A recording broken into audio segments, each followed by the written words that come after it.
శాంతి 25/12/2024 సాకార ఈశ్వరీయ మధుర మహావాక్యాలు. మధురమైన పిల్లలారా, అడుగడుగునా శ్రీమతమును అనుసరించడమే అత్యంత ఉన్నతమైన చార్ట్.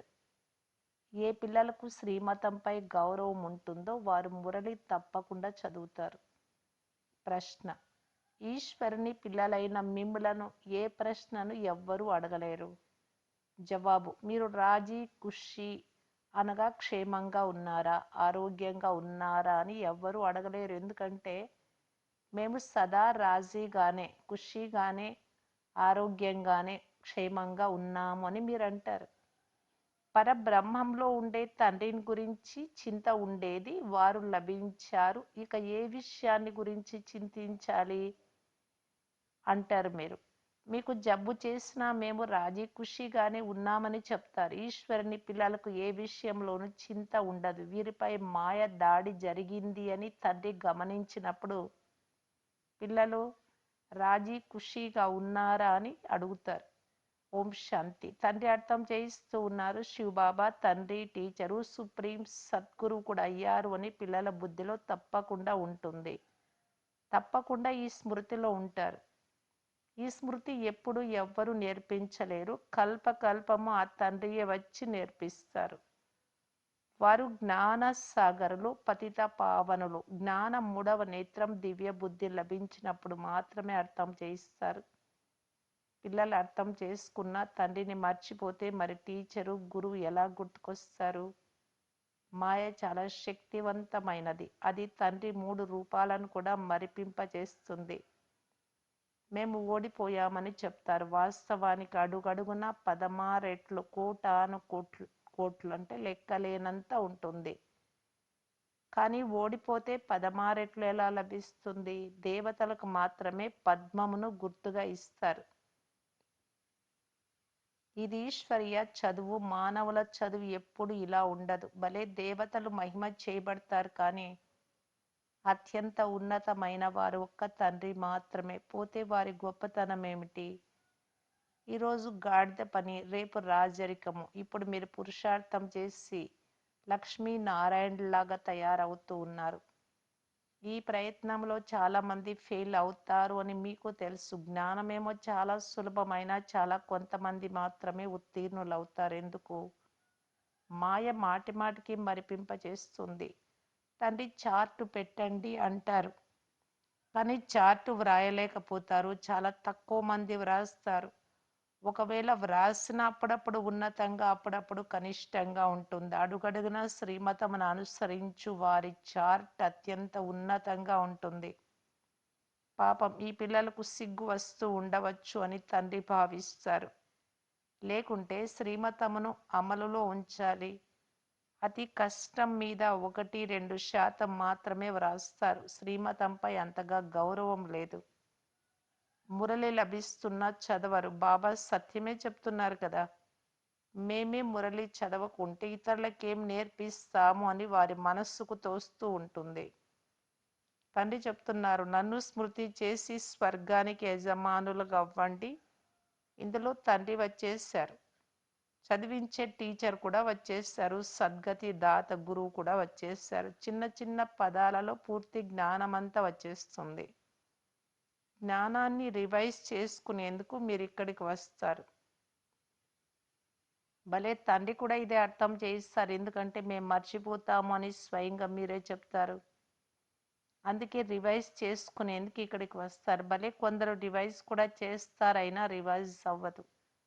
అదృష్టంలో లేకుంటే పురుషార్థం కూడా ఏం చేస్తారు? పురుషార్థం చేయించే వారైతే ఒక్క తండ్రి మాత్రమే. ఇందులో పాస్ చేయించేందుకు ఎవరిపైన ప్రత్యేకమైన శ్రద్ధ కూడా ఉండదు.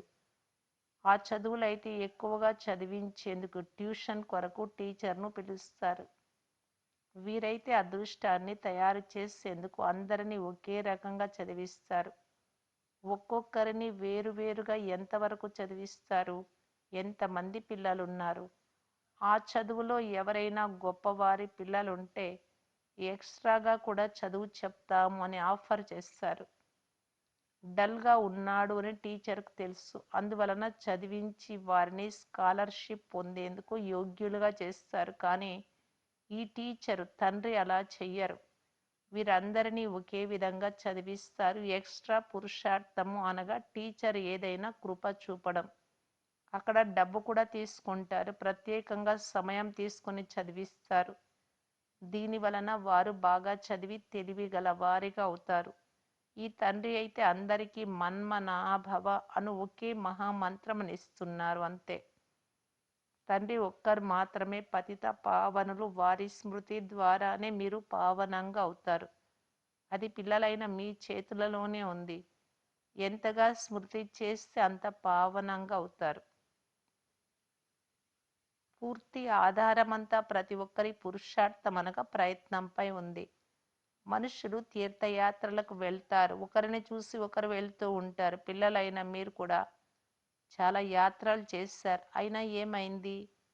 ఇంకా క్రిందికే పడిపోతూ వచ్చారు. యాత్ర ఎందుకు చేస్తారో, దాని వలన ఏమి లభిస్తుందో ఏమీ తెలియదు. ఇప్పుడు మీది స్మృతి యాత్ర. మన్మనాభవ అనే ఒకే అక్షరం ఉంది. ఇప్పుడు మీది అనాది యాత్ర. వారు కూడా మేము అనాది కాలం నుండి యాత్రలు చేస్తూ వచ్చామని అంటారు. కల్పకల్పము మేము యాత్ర చేస్తున్నాము అని ఇప్పుడు మీరు జ్ఞాన సహితంగా చెప్తారు. ఈ యాత్రను స్వయంగా ఖుదా అయిన తండ్రి వచ్చి నేర్పిస్తూ ఉన్నారు. ఆ యాత్రలలో ఎన్నో ఎదురు దెబ్బలు తింటారు. అచ్చట ఎంతో గోల ఉంటుంది. ఇది డెడ్ సైలెన్స్ యాత్ర. ఒక్క తండ్రిని మాత్రమే స్మృతి చెయ్యాలి. దీని ద్వారానే పావనంగా అవ్వాలి. మీకు ఆ తండ్రి సత్యమైన ఆత్మిక యాత్ర నేర్పించారు. స్థూలమైన యాత్రలైతే మీరు జన్మ జన్మాంతరాలుగా చేస్తూనే వచ్చారు. నలువైపులా తిరిగాము, అయినా భగవంతునికి దూరంగానే ఉన్నాము అని అంటారు. యాత్రల నుండి వచ్చి మళ్ళీ వికారాలలో పడిపోతే లాభం ఏమిటి? ఎప్పుడు తండ్రి వచ్చారో అప్పుడు ఇది పురుషోత్తమ సంగమయుగమని పిల్లలకు తెలుసు. తండ్రి వచ్చి ఉన్నారు అని ఒకానొక రోజు అందరూ తెలుసుకుంటారు. చివరికి భగవంతుడు ఎలా లభిస్తాడు ఇది ఎవ్వరికీ తెలియదు. కొంతమంది అయితే కుక్కలో పిల్లిలో దొరుకుతారు అని భావిస్తారు. వీటన్నింటిలో భగవంతుడు లభిస్తాడా? ఇది ఎంత పెద్ద అసత్యం. అసత్య భోజనము, అసత్య పానీయము, అసత్యమైన రాత్రిని గడుపుట. అందుకే ఇది అసత్య ఖండం. సత్యఖండం అని స్వర్గమును అంటారు. భారతదేశమే స్వర్గంగా ఉండేది. స్వర్గంలో అందరూ భారతదేశ వాసులే ఉండేవారు. ఈరోజు ఆ భారత్ వాసులే నరకంలో ఉన్నారు. మీరిప్పుడు తండ్రి ద్వారా శ్రీమతమును తీసుకొని భారతదేశాన్ని మళ్ళీ స్వర్గంగా చేస్తున్నారు. ఈ విషయం మధురాతి మధురమైన పిల్లలకు తెలుసు. అప్పుడు భారతదేశంలో ఇతరులెవ్వరూ ఉండరు. మొత్తం విశ్వమంతా పవిత్రమైపోతుంది. ఇప్పుడు లెక్కలేనన్ని ధర్మాలున్నాయి. తండ్రి వృక్ష జ్ఞానమంతా వినిపిస్తున్నారు. మీరే దేవతలుగా ఉండి తర్వాత వైశ్యులు శూద్రులుగా అయ్యారు. ఇప్పుడు బ్రాహ్మణులుగా అయ్యారు అని తండ్రి మీకు మళ్ళీ స్మృతినిప్పిస్తూ ఉన్నారు. ఈ విషయం సన్యాసులు, ఉదాసీనులు, విద్వాంసుల ద్వారా ఎప్పుడైనా విన్నారా? హంసో సోహం అను పదానికి అర్థాన్ని తండ్రి ఎంతో సహజం చేసి వినిపిస్తున్నారు. హంసో అనగా నేను ఆత్మ, ఈ విధంగా చక్రంలో తిరిగాను అని అర్థం. వారు హం ఆత్మ, సో పరమాత్మ, పరమాత్మ సో హం ఆత్మ, ఆత్మే పరమాత్మ, పరమాత్మ అనే ఆత్మ అని చెప్తారు. హంసో ఆత్మ అను దానికి అర్థం ఏ ఒక్కరికి తెలియదు. తండ్రి చెప్తున్నారు, ఈ హంసో మంత్రం సదా బుద్ధిలో జ్ఞాపకం ఉంచుకోండి. లేకుంటే చక్రవర్తి రాజులుగా ఎలా అవుతారు? వారికి 84 జన్మల చక్రం అర్థం కూడా తెలియదు. సతో ప్రధానం, సతో రజో తమో, సూర్యవంశం, చంద్రవంశం అని భారతదేశ ఉత్థాన పతనాలకే గాయనం ఉంది. ఇప్పుడు పిల్లలైన మీకు సర్వము తెలిసిపోయింది. ఒక్క బీజరూప తండ్రిని మాత్రమే జ్ఞానసాగరుడని అంటారు. వారు ఈ సృష్టి చక్రంలో రారు. అలా అని ఆత్మలైన మీరే పరమాత్మగా అవుతారు అని కాదు. తండ్రి తను సమానంగా జ్ఞాన సంపన్నులుగా చేస్తారు. తన సమానం గాడ్గా చెయ్యరు, దేవుడిగా చెయ్యరు. ఈ విషయాలను బాగా అర్థం చేసుకోవాలి. అప్పుడే బుద్ధిలో చక్రం తిరుగుతూ ఉంటుంది. మనం 84 జన్మల చక్రంలో ఎలా వస్తాము అనేది మీరు బుద్ధి ద్వారా అర్థం చేసుకుంటారు. దీనిలో సమయము, వర్ణము, వంశావళి మొదలైనవన్నీ వచ్చేస్తాయి. ఈ జ్ఞానము ద్వారానే అత్యంత ఉన్నతంగా అవుతారు. జ్ఞానం ఉంటే ఇతరులకు కూడా ఇస్తారు. ఆ పాఠశాలలో పరీక్షలు జరిగినప్పుడు పేపరు మొదలైనవి వ్రాయిస్తారు. పరీక్ష పేపర్ విదేశాల నుండి వస్తుంది. విదేశాల్లో చదివే వారిలో కూడా ఎవరైనా పెద్దవారు, విద్యాశాఖ మంత్రి మొదలైన వారు చెక్ చేస్తూ ఉంటారు. ఇక్కడ మీ పేపర్లో ఎవరు చెక్ చేస్తారు? మీ పేపర్లు మీరే చెక్ చేసుకుంటారు. మీరు ఎలా కావాలనుకుంటే అలా అవ్వండి. బాగా చదువుకునే పదవి కావాలి అంటే ఆ పదవిని తండ్రి నుండి తీసుకోండి. తండ్రిని ఎంతగా స్మృతి చేస్తారో, ఇతరులకు ఎంత సేవ చేస్తారో అంతే ఫలితం లభిస్తుంది. వారికి సేవ చెయ్యాలి అనే చింత ఉంటుంది. రాజధాని స్థాపన అవుతున్నది కావున ప్రజలు కూడా కావాలి అనే చింత ఉండిన వారు సేవ కూడా చేస్తారు. అక్కడ మంత్రులు మొదలైన వారి అవసరమే ఉండదు. ఇక్కడైతే తెలివి తగ్గిపోయినప్పుడు మంత్రుల అవసరం ఉంటుంది. బాబా, మా వద్ద ధనం ఉంది, ఏం చేయమంటారు, వ్యాపారం ఎలా చేయాలి అని తండ్రిని సలహా అడుగుతారు. తండ్రి చెప్తున్నారు, ఈ ప్రపంచంలోని వ్యాపారాదుల సంగతి ఇక్కడికి తీసుకురాకండి. ఎవరైనా చాలా వ్యాకులత పడి ఉంటే కొద్దిగా ధైర్యం చెప్పేందుకు తెలుపుతారు. కానీ ఇది నా పని కాదు. మిమ్మలను పతితుల నుండి పావనంగా చేసి విశ్వానికి యజమానులుగా చేయడమే నా కర్తవ్యం. మీరు తండ్రి నుండి శ్రీమతం సదా తీసుకుంటూ ఉండాలి. ఇప్పుడేమో అందరిది అశ్రీమతమే. అక్కడ ఉండేది సుఖధామం. అక్కడ రాజీ ఖుషీగా ఉన్నావా, ఆరోగ్యం బాగుందా అని ఎప్పుడు అడగరు. ఇలా అడిగేది ఇక్కడ మాత్రమే. అక్కడ ఇలా అడగనే అడగరు. ఈ పదాలే ఉండవు. దుఃఖధామంలోని ఏ పదము అక్కడ ఉండదు. కానీ పిల్లలలో మాయ ప్రవేశించినందున తండ్రి పిల్లలు బాగా రాజీ ఖుషీగా ఉన్నారా అని అడుగుతూ ఉంటారు. మనుషులు అక్కడి పదాలను అర్థం చేసుకోలేరు. ఎవరైనా అడిగితే మేము ఈశ్వరుని పిల్లలము, మమ్ములను క్షేమ సమాచారాలు అడిగే పనే లేదు అని చెప్తారు. పరబ్రహ్మంలో ఉండే తండ్రిని గురించిన చింత ఉండేది. ఇప్పుడు వారు లభించారు. ఇప్పుడు ఇంకేం చింత ఉంది మాకు? మనం ఎవరి పిల్లలము అని ఎల్లప్పుడూ గుర్తు ఉండాలి. బుద్ధిలో జ్ఞానమంతా ఉంది. మీరు పావనమైనప్పుడు యుద్ధం మళ్ళీ ప్రారంభమవుతుంది. మిమ్మలను తప్పకుండా క్షేమ సమాచారాలు అడుగుతారు. మేము సదా రాజీగా ఉన్నామని మీరు చెప్తారు. అస్వస్థతగా ఉన్నా మీరు రాజీగానే ఉంటారు. తండ్రి స్మృతిలో ఉంటే ఇక్కడ స్వర్గం కంటే ఎక్కువ రాజీగా ఖుషీగా ఉంటారు. స్వర్గ చక్రవర్తి పదవినిచ్చే తండ్రి లభించారు. మిమ్మల్ని ఎంతో యోగ్యులుగా తయారు చేస్తారు. మీకు ఇక దేనిని గురించి చింత ఉంది? ఈశ్వరుని పిల్లలు దేని కొరకు చింతించాలి? అక్కడ దేవతలకు కూడా చింత ఉండదు. దేవతల కంటే ఉన్నతమైన వారు ఈశ్వరుడు. కనుక ఈశ్వరుని పిల్లలకి ఏం చింత ఉంటుంది? బాబా మనల్ని చదివిస్తున్నారు. బాబా మన టీచరు, సద్గురువు కూడా అయ్యారు. బాబా మనపై కిరీటం ఉంచుతారు. దీనిని ఆంగ్లంలో క్రౌన్ ప్రిన్స్ రాకుమారుడు అని అంటారు. తండ్రి కిరీటాన్ని పిల్లలు ధరిస్తారు.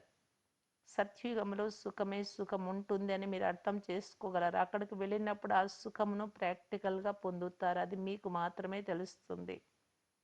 సత్యుగంలో ఏమవుతుంది? శరీరాన్ని వదిలి మేము ఎచ్చటికి వెళ్తాం. ఇప్పుడు మిమ్మల్ని తండ్రి ప్రాక్టికల్గా చదివిస్తున్నారు.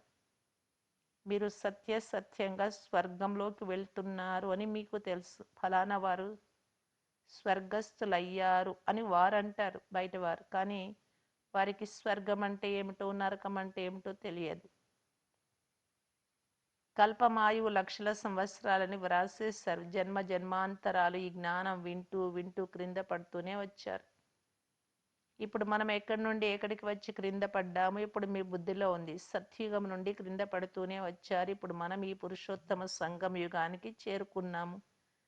కల్పకల్పము తండ్రి మనల్ని చదివించేందుకు వస్తారు. తండ్రి వద్ద మీరు ఉంటారు కదా.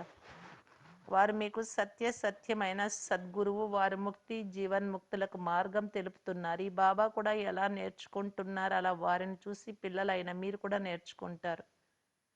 అడుగడుగున జాగ్రత్త వహించాల్సి ఉంటుంది. మనస వాచ కర్మన చాలా శుద్ధంగా ఉండాలి.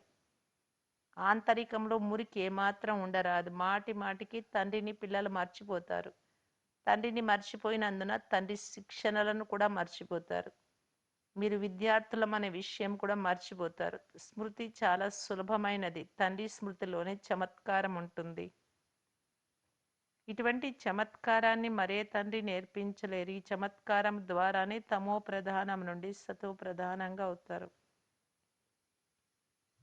శివబాబా బ్రహ్మ ద్వారా ఆది సనాతన దేవి దేవత ధర్మం స్థాపన చేశారు అని పిల్లలైన మీకు తెలుసు.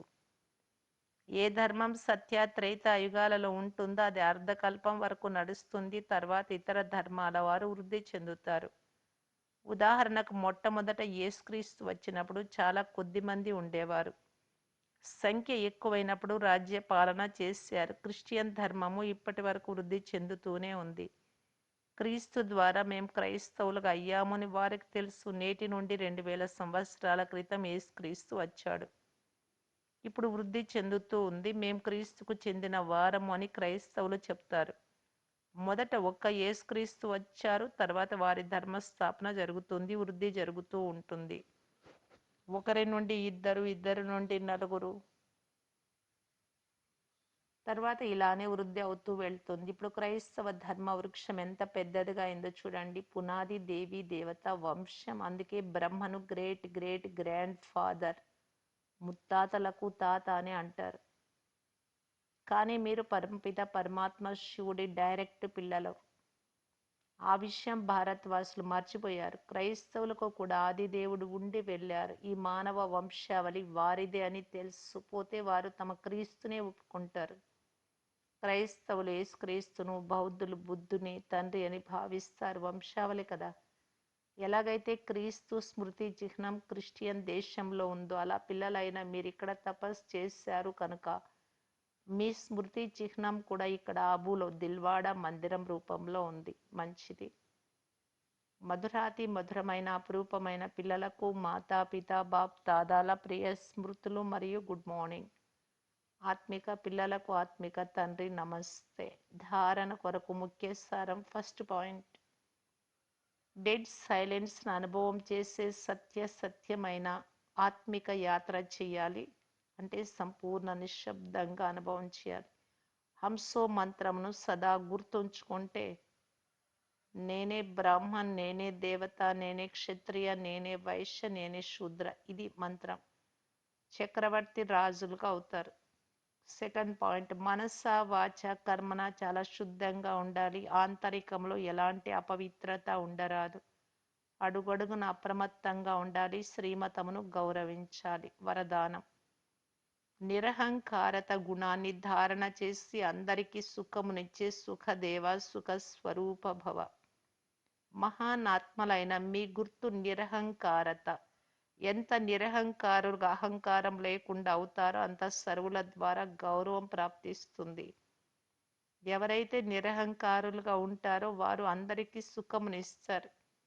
ఎక్కడికి వెళ్ళినా ఏ పని చేసినా అది సుఖమునిచ్చేదిగా ఉంటుంది. కనుక ఎవరు మీ సంబంధ సంపర్కంలోకి వచ్చినా వారు సుఖమును అనుభూతి చెయ్యాలి. అందుకే బ్రాహ్మణాత్మలైన మీకు సుఖ సాగరుని పిల్లలు సుఖ స్వరూపులు, సుఖ దేవులని మహిమ ఉంది. కనుక అందరికీ సుఖమునిస్తూ సుఖం తీసుకుంటూ నడవండి. ఎవరైనా మీకు దుఃఖం ఇచ్చినా మీరు తీసుకోరాదు. స్లోగన్, ఎవరైతే ఆత్మ అభిమానిగా ఉంటారో వారే అందరికంటే గొప్ప జ్ఞానిలు. అవ్యక్త ఇషారా, సదా సంతుష్టంగా ఉంటూ అందరినీ సంతుష్టంగా చేసే సంతుష్ట మణిగా కావటానికి బాప్దాదా తెలియజేస్తూ ఉన్నారు. సంగమ యుగమే సంతుష్టత యుగం. కనుక సంతుష్టంగా ఉండాలి. అందరినీ సంతుష్టంగా ఉంచాలి. పరస్పరంలో ఎలాంటి అభిప్రాయ భేదాలు ఉండరాదు. ఎందుకంటే మాల తయారయ్యేదే సంబంధాల నుండి. ఒక పూస ఇంకొక పూస సంపర్కంలోకి రాలేదు అంటే మాల తయారు కాదు. కనుక మాలలోని మణిలు సంబంధ సంపర్కంలో సదా సంతుష్టంగా ఉండాలి, సంతుష్టంగా ఉంచాలి. మీరందరూ ఒక పరివారానికి చెందినటువంటి వారు. పరివారము అంటే అర్థమే సంతుష్టంగా ఉండడం, సంతుష్టంగా ఉంచడం. ఓం శాంతి.